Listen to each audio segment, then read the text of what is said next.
தமிழகத்தை நேசித்த மன்றோ 40 ஆண்டுகளுக்கு மேலாக இங்கேயே பணிபுரிந்தார்.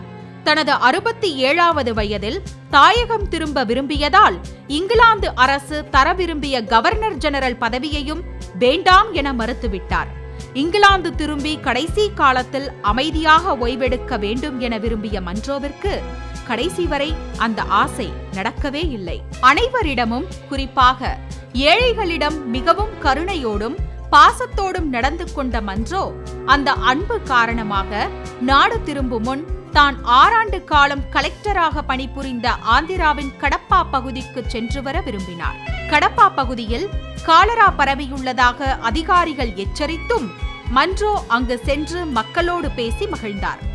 1827ஆம் ஆண்டு ஜூலை 6ஆம் தேதி காலை காலரா தாக்கியதால் அன்று இரவே மன்றோ மரணமடைந்தார்.